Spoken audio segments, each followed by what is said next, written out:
Bună ziua tuturor. It's really an honor and a pleasure to be here. Thank you, Ioana, for inviting me. And I wish you a successful series of events. There are some young people here in the room, so for their sake, I will say that my generation grew up being very optimistic about the future, because it was in the post-Cold War era, and we thought at that time that just by promoting the principles of freedom, our norms, democratic norms and free trade, we will be able to bring the world to prosperity and stability. And nothing more than what NATO and the European Union did in an unprecedented way, the success that really has no match in the history of humankind, have indeed brought prosperity and peace to Europe and to many other areas of the world. But unfortunately, we live now in a different generation, in which we have looming threats. Some of them were already mentioned by my colleagues. And those include, beyond climate change and pandemics, also conventional warfare and hybrid warfare, like we're seeing in Ukraine as a result of the Russian invasion. And also, the international norms are being challenged in a very, very difficult way, as we've seen in the events of 7th of October in Israel, where barbaric forces committed atrocious crimes that we thought that the world will never see again, that belong to maybe medieval standards and not to modern standards of the 21st century. So we have not only a challenge in Europe, we have a challenge in the world. And this challenge is also exacerbated by alternative models of creating prosperity in Asia that have taken out hundreds of millions of people out of poverty, but not necessarily follow the norms that we want to see, not only of free markets, but also of freedom of expression. So we are here living in a situation in which we have all these threats, and unfortunately, the tools that we have developed in the past of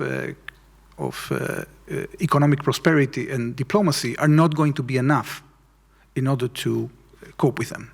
And I want to offer here three elements that I think that are absolutely necessary if we want to cope with these threats, and if we want to continue concentrating in the goals of sustainable development that we want to be focused on. So the first is, of course, increasing the investment in security. In Israel, we invest about 6% of our GDP in security. Unfortunately, we will have to increase that to a level of almost 8% as a result of the looming threats that are caused mainly by the effort of Iran to destabilize the area and threaten Israel through the assistance they have been giving to their proxies in the area, that have created the threats we haven't seen before. We're seeing terrorist organizations that possess weapons of mass destruction, like ballistic missiles, drones, and the means to produce them. So Romania has actually also increased its investment in security to 2.5%.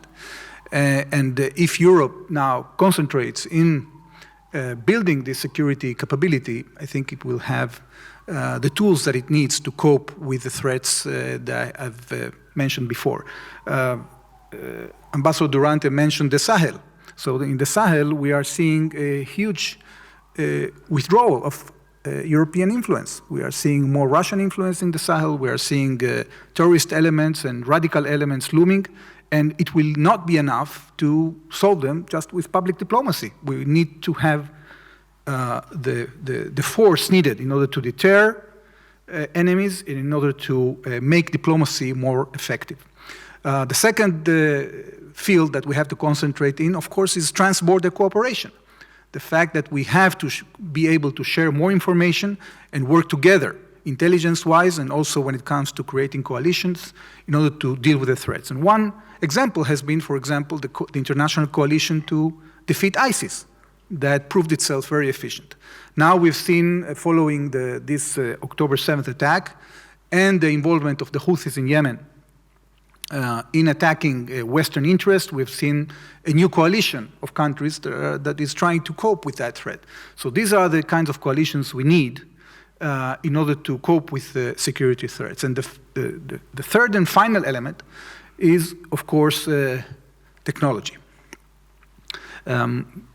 Technology is very tricky, not only because of disinformation and the ways that AI can be used not only for our benefit, but also to undermine our interests. Technology is important because we have a gap created between those that are connected, that are proficient, that are part of the technological world, and those in our countries that are outside of that circle.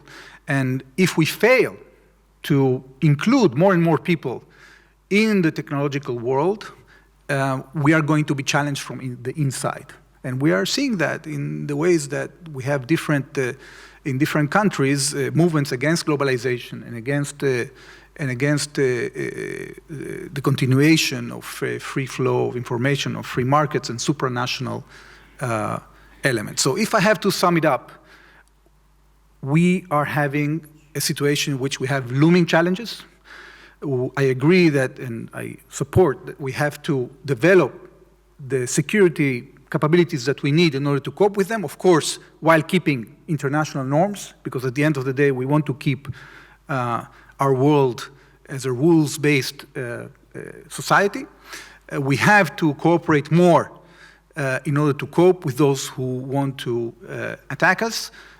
And we have to invest in technology, both in terms of creating capabilities, but also in inclusion, so we can cope with these threats. Thank you very much.